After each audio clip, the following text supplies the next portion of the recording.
Vous écoutez un épisode de Sagesse et Morito, un podcast indépendant à la recherche du sens et de l'essence au-delà des apparences. Tout cela, c'est grâce à votre générosité. Alors pour nous soutenir, rendez-vous sur Tipeee et Patreon. Voyez les liens en description ou directement sur Spotify. Bonne écoute! De moins en moins de gens se marient. Le mariage a longtemps été considéré comme quelque chose de spécial, comme un sacrement, une sorte de formule magique qui unit deux personnes. Aujourd'hui, on se rend compte que la formule magique, elle marche pas. Pourtant, le mariage garde toujours une sorte d'aura féerique, comme s'il était vraiment spécial. Du coup, se marier, c'est quoi le but? Générique. En vérité, je vous le dis.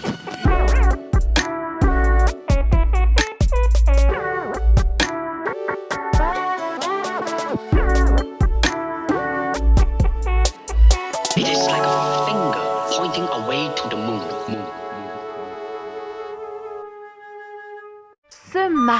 Se marier, la robe, les fleurs, le parfum qui sent bon, la voiture qui klaxonne jusqu'à la mairie, l'église, l'énorme buffet, et puis les enfants, les conflits, le divorce.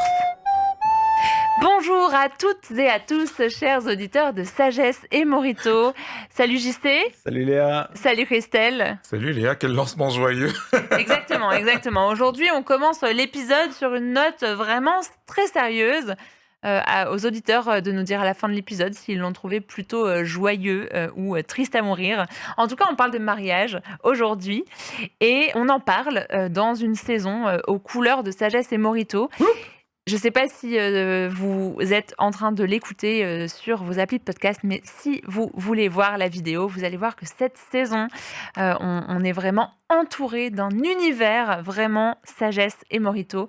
Merci de faire partie de cet univers avec nous. Ouais, et aujourd'hui, on va se poser la question. Est-ce qu'on ne serait pas tous et toutes prisonniers d'un vieux mythe?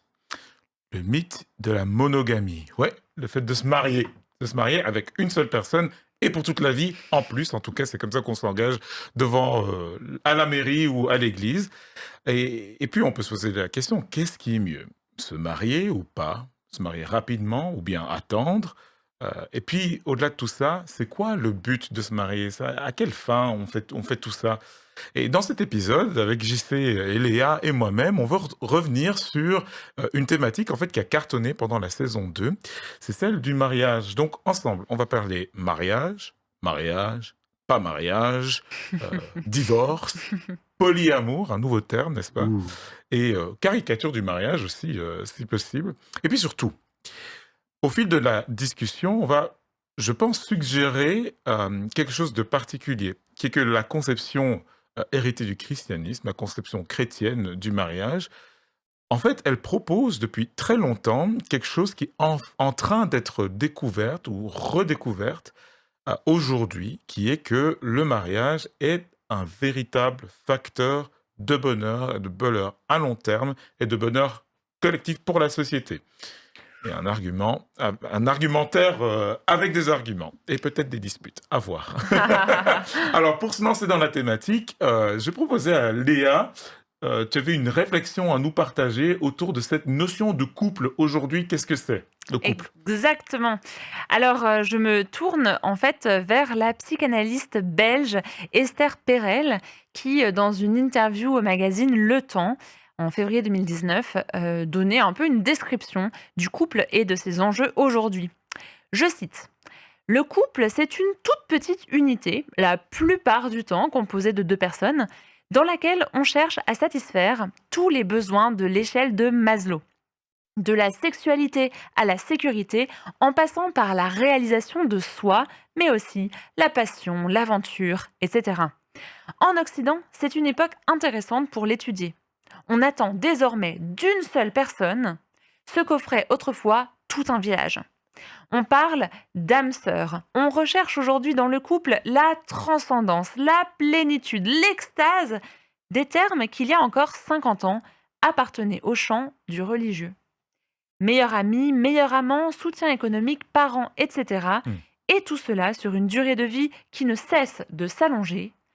Elle conclut, le couple tel qu'on l'entend aujourd'hui représente un énorme défi. Mmh. Et un défi, j'ai l'impression, qui, a du mal, à être tenu, soutenu, et remporté par, pas mal de nos contemporains. JC, tu nous parlais de certaines études sur le mariage aujourd'hui. Oui, on fait un rapport de Lyman Stone qui va dans le même sens que la personne que tu as citée, Esther Perel. Une étude qui souligne qu'il y a un changement profond de la perception du mariage en Occident, qui est plus vu comme le fondement d'une vie commune. C'est-à-dire, au début, on voyait le mariage comme ce que tu fais quand tu commences ta famille, hein. C'est la fondation que tu coules sur laquelle tu vas bâtir ta maison. Mais aujourd'hui, c'est plus vu comme un sommet. Et en fait, l'enfant qui vient souvent au début de la vie du mariage, ben aujourd'hui, l'enfant est conçu comme un enfant couronne. C'est cette idée-là qui explique que les enfants sont déjà, désormais considérés comme une récompense ou un aboutissement plutôt que comme une étape initiale de la relation conjugale. Et Layman Waouh! Stone, du coup, c'est? C'est un démographe, chercheur qui vit à Montréal et Mmh. qui est super intéressant. Vous pouvez le suivre sur Twitter. OK et du coup, qu'est-ce que ça nous dit sur, notre époque, aujourd'hui?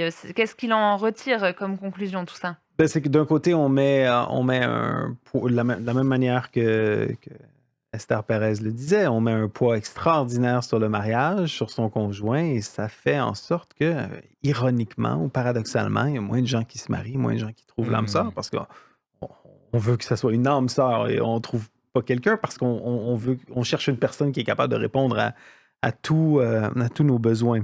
Et donc, on voit que le niveau de mariage, mais aussi le niveau de couple, le nombre de couples est en train de baisser. J'ai des chiffres américains, mais je pense que ça vaut à peu près approximativement pour l'Europe.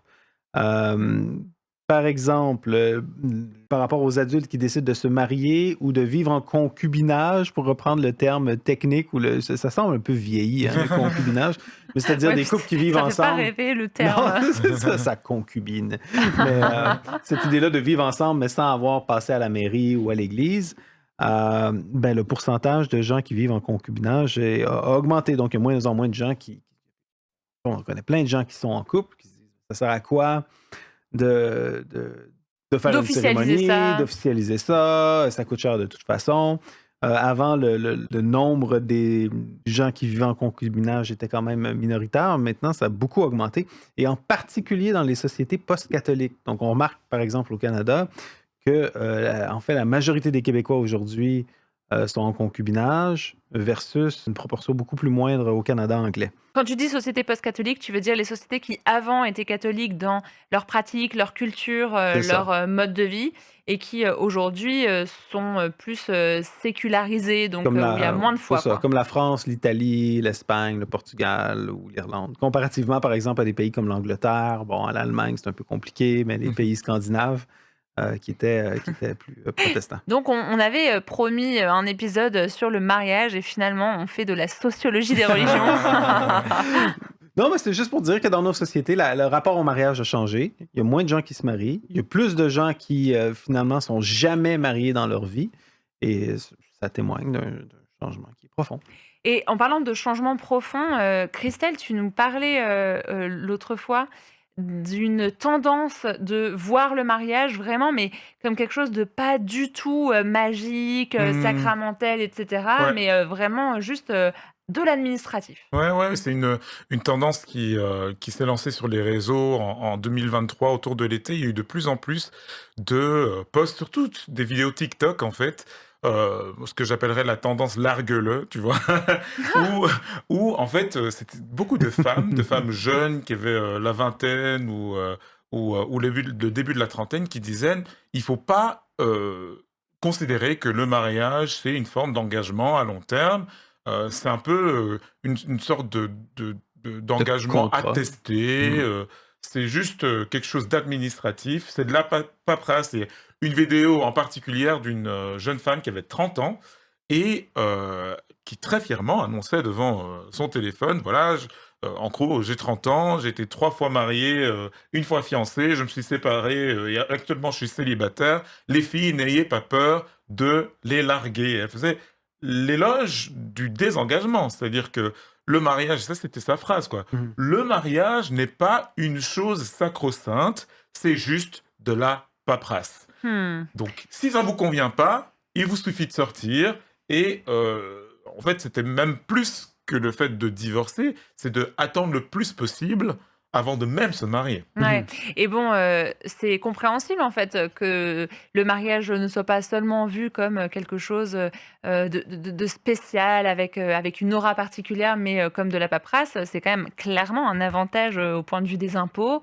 C'est, une étape de vie qu'il vaut mieux vivre avec, la petite, case, mariée, Ouais, rien qu'en termes financiers, en c'est fait. ça. Bah, si tu contrastes ça avec ce qu'on évoquait en début d'épisode, c'est-à-dire le mariage comme une forme de formule magique, ben, on appellera ça, la tendance largue-le, là, une sorte Mmh. de désenchantement du Ouais mariage. Mmh. C'est-à-dire et que ce désenchantement, il est compréhensible pour, la génération qui, aujourd'hui a vu, ses parents, ses ouais, grands-parents ouais, y mettre, une dimension, religieuse, spirituelle, sacrée et finir dans tous les cas par divorcer. Mhm. ouais, Donc c'est pas étonnant finalement, d'être non, aujourd'hui désenchanté et en même temps, c'est pas qu'une histoire, vous le disiez, juste avant, de désenchantement du mariage comme, institution ou acte, officiel. Il y a aussi un désenchantement du couple et de, l'envie même de partager sa vie, avec quelqu'un. Le couple qui d'ailleurs, est vu, de façon, très, très différente. On parle d'un homme et une femme pour le mariage, mais bah, je pense dans la loi, c'est obligé d'être un homme et une femme ou 2 hommes ou 2 femmes, bref, 2 personnes pour se marier. Mais aujourd'hui, le couple, c'est plus ça. Esther, Perel, elle en parlait. Le couple, c'est une petite unité. Ça peut être 3 personnes, ça peut être 4 personnes. Donc en fait, finalement, notre ère, elle a changé tout court, quoi. ouais, on a vraiment changé d'air, ERE. On a changé d'époque par rapport à cette compréhension du mariage. C'est-à-dire que ce qu'on disait, c'est-à-dire c'est juste de la paperasse, comme tu le disais, c'est pas juste l'acte administratif, c'est le concept lui-même de, en fait, deux personnes qui s'unissent pour la vie, qui a changé. Mais c'est un questionnement, enfin c'est un débat à l'échelle de la société qui est vraiment très très récent, en fait, si tu prends l'histoire de l'humanité. Mmh. Tu parlais justement du désenchantement du mariage, puis paradoxalement, il y a ce que Esther Perel mentionnait, c'est qu'il y a un enchantement du couple. Des catégories comme l'extase sont associées maintenant au couple. Le couple, le conjoint, la conjointe, c'est la personne qui t'aide à te développer personnellement, à explorer, à découvrir, à t'extasier. Et donc, on intègre des catégories religieuses, peut-être des fonctions de rédemption ou de salut Mmh. dans le couple. Ouais, mais alors pourquoi du coup le couple se, désenchante/réenchante et pourquoi est-ce que le mariage, enfin perd aussi, je sais pas moi, son aura passée? Est-ce que, vous avez, des petites pistes les amis, à donner, à se mettre sous la dent? Bon, je vais encore faire une fois mon politologue, mais il faut réaliser à quel point notre société a changé dans le dernier siècle. Puis il y a des facteurs technologiques qui ont changé notre rapport au monde, puis qui ont un impact beaucoup plus grand qu'on peut le pressentir. Par exemple? Par exemple, la contraception. Je veux dire, auparavant, avoir des relations sexuelles avec quelqu'un, euh, ben, ça présupposait le risque d'avoir un enfant. Et un risque certain et sérieux. Donc, si tu es au 19e siècle, que la plupart du monde ont de la misère à peine à survivre, et là, avoir un enfant, ça peut être un poids extraordinaire. Là. Ça peut être la différence entre la vie et la mort. Donc, à quelque part, le mariage servait à offrir un cadre économique, un cadre d'interdépendance qui permettrait d'élever cet enfant-là, d'en Mmh. prendre soin. La contraception, ce qu'elle a fait, c'est qu'elle a déconnecté la sexualité de la reproduction.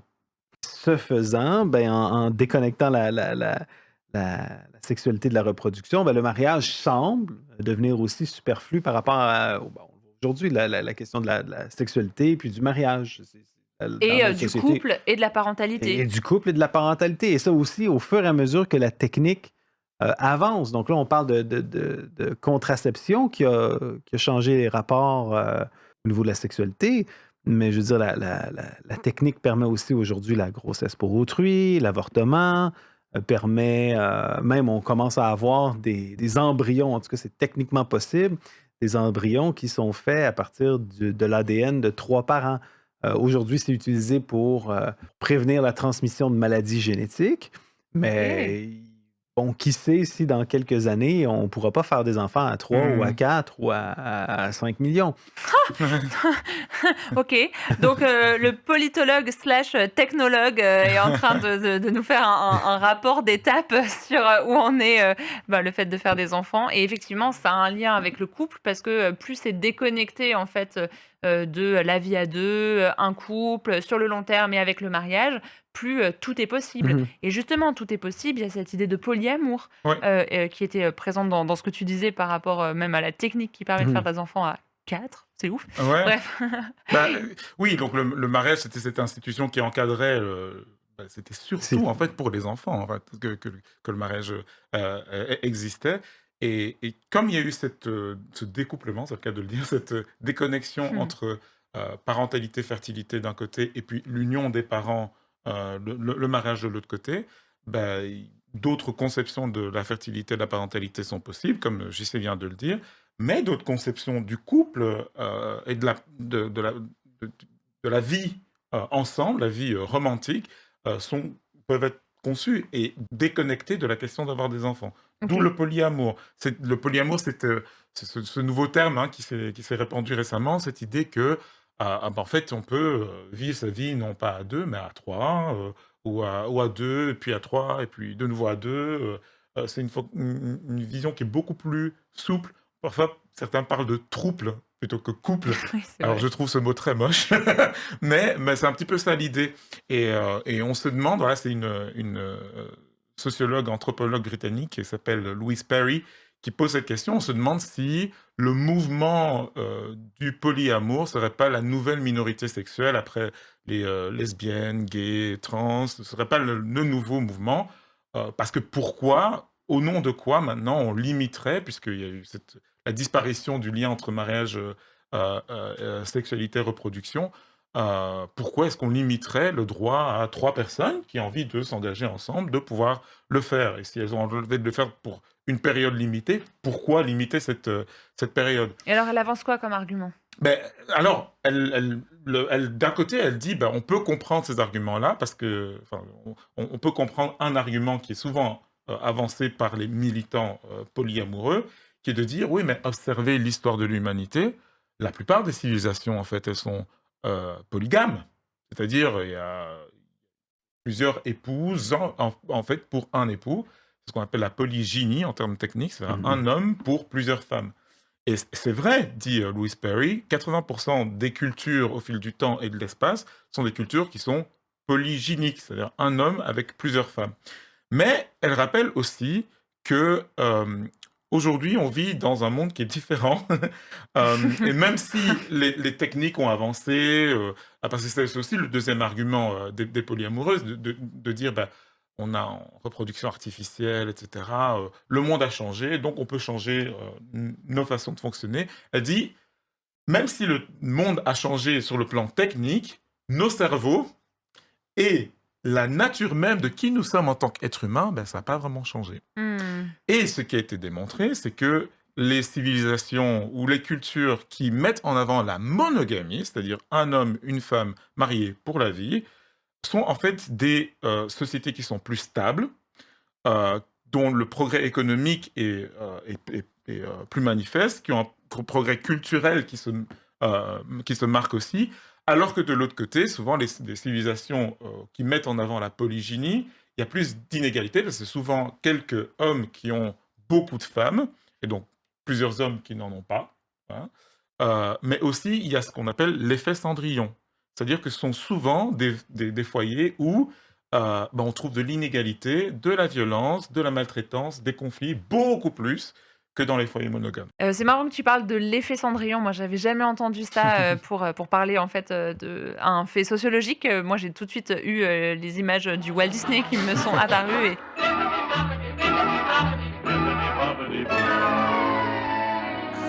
Elle en connaît des trucs. Des trucs formidables. il faut que je me concentre. On est dans un épisode de Sagesse et Morito. Parlant de concentration, du coup, qu'est-ce que tu veux nous dire sur la polygamie, Christelle? Donc c'est une réponse à l'argument polyamoureux. Et elle a écrit en fait tout un bouquin qui parle de l'effet de la révolution sexuelle. Et en fait, c'est un argument qui est pas du tout religieux, qui est vraiment séculier, qui est basé sur des données. Elle est anthropologue, journaliste, sociologue. Elle argumente en fait sur base de ce qu'elle a reçu. Puis elle a une réflexion sur la monogamie, qui est un peu le modèle qui fait du mariage ce conte de fées qu'on a en tête, hein. Et elle dit qu'historiquement, c'est d'abord arrivé avec la civilisation romaine qui reconnaissait un mari, une femme comme le modèle familial, même si on sait qu'il y avait beaucoup D'autres réalités d'autres dans le monde romain. réalités, beaucoup d'infidélités, etc. Mais en tout cas, sur le plan légal, c'était le modèle idéal. Et ensuite, dans la civilisation romaine est arrivé le christianisme. Le christianisme qui promeut cette idée d'un homme et d'une femme qui sont fidèles l'un à l'autre pour la vie. Et elle explique qu'en fait, cette idée chrétienne qui s'est surajoutée à l'idée légale romaine du mariage monogame a vraiment façonné la culture en Europe. Il n'y a pas que en Europe, hein, mais elle parle de la civilisation occidentale plus particulière dans ses écrits. Et ça a vraiment marqué l'Occident jusqu'au XXe siècle où, comme on l'a entendu, ça a commencé à s'éroder. Et son argument, c'est que malgré les défauts que peuvent avoir les idéaux chrétiens, ces idéaux chrétiens ont offert en fait une vision de la sexualité, de la famille, qui était la plus performante entre guillemets, particulièrement parce que c'est une vision qui protège les personnes faibles et vulnérables et qui limite la surpuissance des gens forts qui peuvent abuser de leur pouvoir. D'où ce que tu disais tout à l'heure, que en fait, le mariage, on est un petit peu, par le biais de Louise Perry et peut-être d'autres, en train de redécouvrir quelque chose que la foi chrétienne disait depuis très longtemps, qu'en fait, c'est un facteur de bonheur. Exactement. Et pas juste de bonheur individuel. Quand on parle de mariage, souvent, on imagine juste moi et un autre, le bonheur du couple. L'argument de Louise Perry, c'est vraiment un argument qui est politique, qui est anthropologique, civilisationnel, de dire, en fait, c'est une institution qui promeut l'égalité, la justice et protège les faibles aussi. OK, alors, là, on parle depuis, tout à l'heure, d'intérêt du mariage, d'intérêt de la monogamie. J'ai un peu l'impression, désolée Christelle, que ça fait, une sorte, de propagande pour la monogamie et peut-être, je sais pas moi, pour, la vision, occidentale, habituelle et peut-être que certains de nos auditeurs sont pas, d'accord avec ça. N'hésitez pas à Ouais. nous le dire en commentaire, à réagir avec nous. On voit peut-être pas toujours en fait ce lien entre, peut-être une certaine foi, une certaine pratique de foi, la religion et puis, le mariage, un bon mariage, un beau mariage et facteur de bonheur. Toi, je sais que tu as beaucoup réfléchi sur la question. Est-ce que tu pourrais, nous donner ton avis? C'est quoi le rapport en fait entre, religion et mariage? Dans une conception chrétienne du mariage, en fait, le mariage est secondaire. Le mariage révèle quelque chose Le plus profond. de plus profond. C'est-à-dire? C'est-à-dire que le mariage, c'est quelque chose de visible qui révèle un sens caché. Ça révèle, dans le fond, le rapport qu'un homme et une femme ont ensemble, un rapport de fidélité, d'alliance, de ne pas se lâcher même quand les choses vont mal, un rapport de soin. C'est le rapport que Dieu dit avoir avec l'humanité. Donc, le mariage chrétien est une forme d'imitation du divin et pas simplement une institution sociale parmi d'autres qui s'adonne à être la plus efficace. Donc en gros, on n'est pas en train de faire, de la propagande, pour, la monogamie et le mariage, on est en train de faire de la propagande pour la religion. On a vraiment tout gagné dans cet épisode. Exactement. Mais en fait, ce que tu es en train de dire, c'est que le sens du mariage, ce serait quoi le but du mariage? Dans une perspective chrétienne, c'est, de vivre une, institution, toute humaine qui nous permet de vivre, une réalité spirituelle. Mhm. Exactement, c'est ça. Donc pour une fois, j'ai compris ce qu'a dit JC. Je rigole, je t'embête. Et donc c'est peut-être pour ça que, on aurait cette intuition que le mariage est un facteur de bonheur. C'est que le mariage nous pointe vers une réalité spirituelle, vers une connaissance de Dieu, vers aussi le fait de traverser des difficultés, de traverser les défis de la vie, mais ensemble, de favoriser la solidarité, etc. C'est ça que ça Ouais, voudrait ouais, dire? il y a différentes facettes du mariage, je pense, qui révèlent différentes facettes du rapport de l'humain avec Dieu. Je pense que le premier, c'est celui du don de soi puis du sacrifice. C'est très particulier au christianisme de concevoir Dieu comme un Dieu qui se donne, en fait, qui se donne en sacrifice. Mhm. Et c'est très particulier de penser que le couple, c'est de se donner. Si on reprend Esther Mhm. Perel, c'est plutôt chercher en l'autre ce qu'il peut nous Oui, oui, apporter. c'est ça, c'est ça. Puis dans les perspectives religieuses classiques ou antiques, c'est l'homme qui fait des sacrifices pour les dieux. Tu sais. Mais là, vraiment, dans le christianisme, c'est Dieu qui fait le premier sacrifice pour l'homme. Et puis de la même manière, dans bien des conceptions traditionnelles du mariage, c'est la femme qui est là pour être subordonnée, servir le mari qui lui la domine, alors que la vision chrétienne du mariage, c'est vraiment encore une fois, une vision de don de soi mutuel, de sacrifice mutuel, d'amour mutuel, de service mutuel. Cette idée-là de mutualité, c'est quand même particulier au christianisme.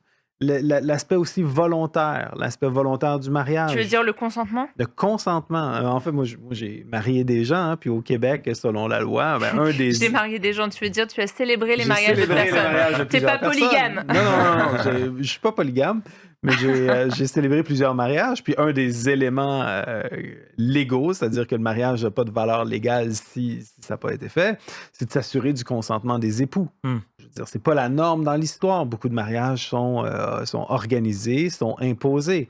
Même dans l'Europe médiévale, je veux dire, si deux couples se marient ensemble, même si les parents sont pas d'accord, même si le village n'est pas d'accord, une fois qu'ils sont mariés, cette alliance-là est inviolable.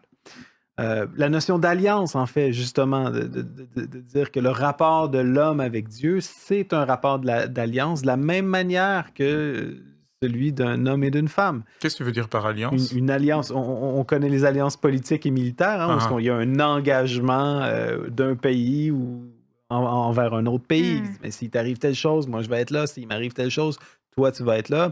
Et l'idée d'une alliance, c'est qu'elle soit sacrée, inviolable, puis qu'on se détache pas de l'alliance quand ça fait notre affaire de s'en désengager. Dieu se révèle comme ça par rapport à l'homme. Et à plusieurs reprises dans la Bible, on voit que l'homme ou qu'Israël, avec qui dans l'Ancien Testament Dieu fait alliance, qu'Israël peut se désengager de cette alliance-là, peut manquer à respecter les termes de l'alliance, mais Dieu est un Dieu qui garde sa promesse, qui garde son alliance, puis qui même malgré les infidélités de l'homme, continue à s'engager envers lui.